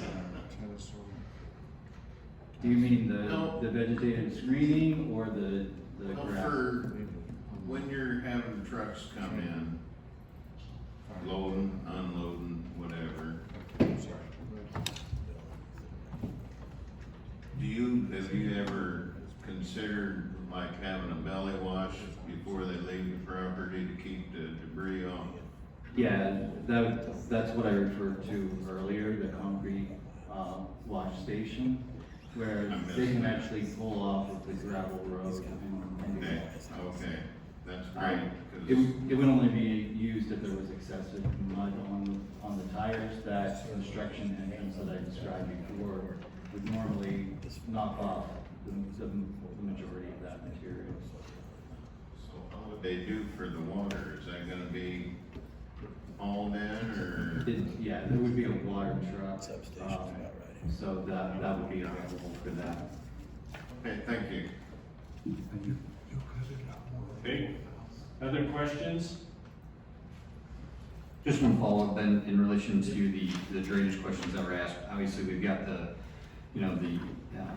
national permits through the EPA that you have to go through. There's the local stormwater permitting that you have to go through at Tazewell County. But I think you also showed that you had done internal stormwater planning already. Is that correct? That's correct, yeah. And I think in the plans that were laid out, you've got from Huddleston McBride in relation to the drain tile and then the stormwater study, it's showing that the majority of the drainage from this property is going southward. Is that right? Yeah, that's right. And there's some wetland areas down there, and then just south of the wetland areas, you also have an existing timber area. Is that right? Yes. So the natural flow of this, if there is going to be any washing or erosion, is going to be towards those wetland areas and not towards any of the neighbors that would be on the north and eastern sides. Is that Yeah. accurate? Okay. And that would also mean it would be flowing away from the roadways, right? Correct, yeah. Okay. That's all. Yes. I just thought of this, Seth, would you, when you do this training for fire departments or police or whoever you do, would you include what we call Tazewell County as the Emergency Service Disaster Agency? They coordinate a lot of people and they need to know whatever the fire department's doing. Thanks. Absolutely, we can add that. I would imagine it's probably already in the emergency I would preparedness guess plan, so. but in the event that it's not, that's an easy add. Okay, other questions? Yes, You know, I asked the guy that develops From Massachusetts, Lowell, Massachusetts. the grasses and stuff. You know, we've been talking pollinator. That is about the most impossible thing. Wait, you know, that's about the most impossible thing to make a reasonable place to do erosion control due to nature. Is there some, if we got to, is there better ways, are other people doing better ways in pollinator stuff to, put a, cover on these properties and stuff like that? It does take 3 to 5 years to get that really good, and then it's not as good as a whole lot of other options. There are other areas doing different things. Yeah, as I mentioned before, there were instances where we did an initial seeding with a fast-growing native grass like a rye. Those would germinate very quickly, and they'll create a nice ground cover very quickly within a few weeks even. So that would be in place first, then they would come back in after construction operations are complete and reseed with the pollinator mix. So there would be an initial establishment of a grass that stabilizes the soil that would be eventually replaced over those first growing years of the pollinator mixes. I agree with you, Greg, that was one big lacking piece in the state. They gave them 2 options: pollinator friendly or small ruminant animal friendly, if I recall the state guidelines. And It sounds. I think that Sounds good, but it's yes. impossible. And so, I know previously on I had asked that, and the one gal said, well, we found the same thing, and nothing grows the first 2 years, so we gotta plant oats. I think that's what she was saying. We gotta plant oats them first couple of years, just to keep the soil in place.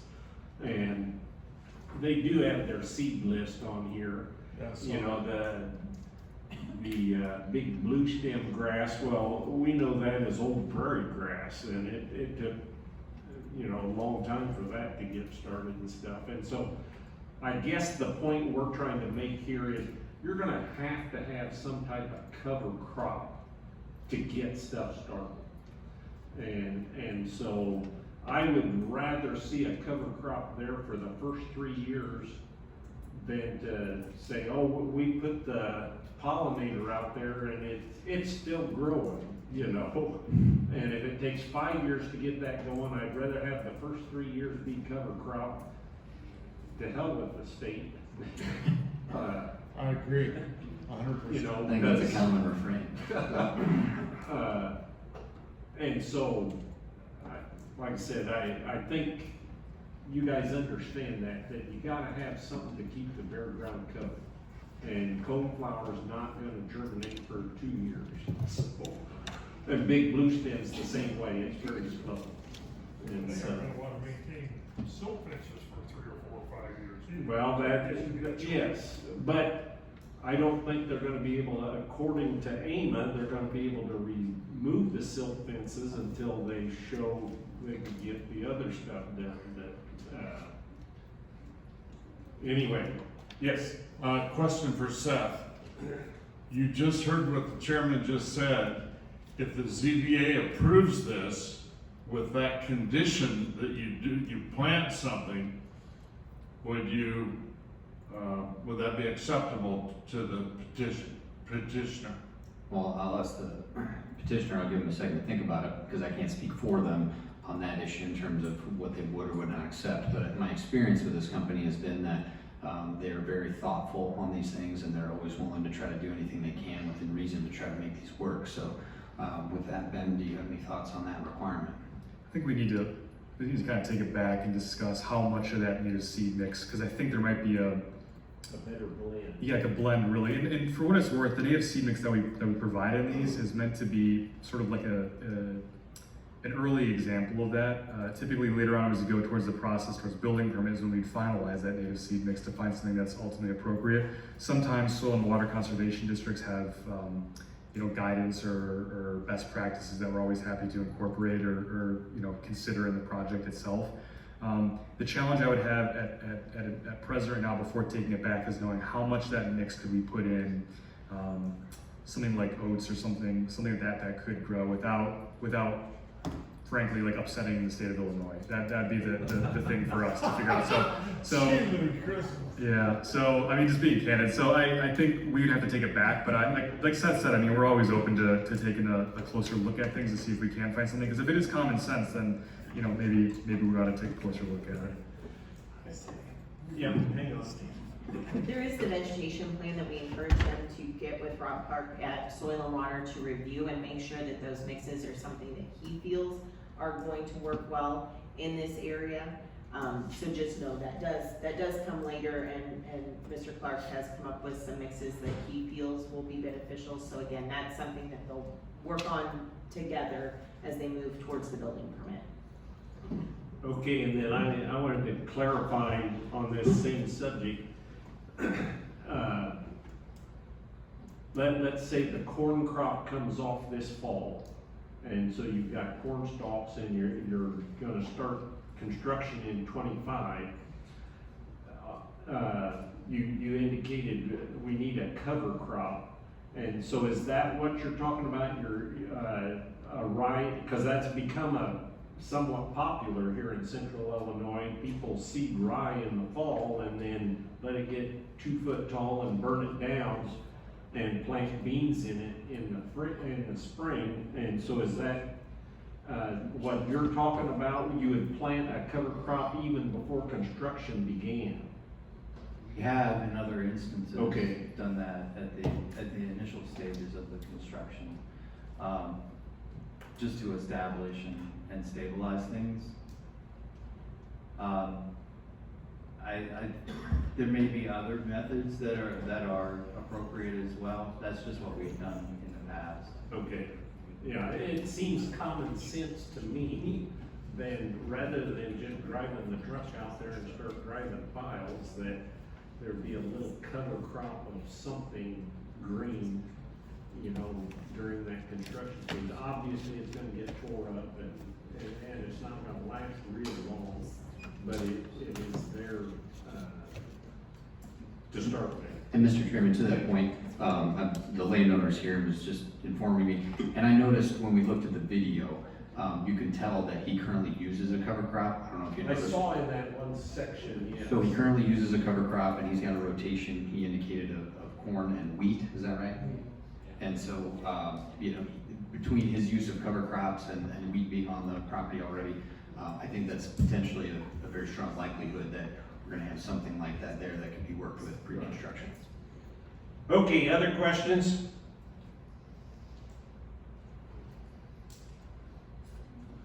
Okay, closing comments.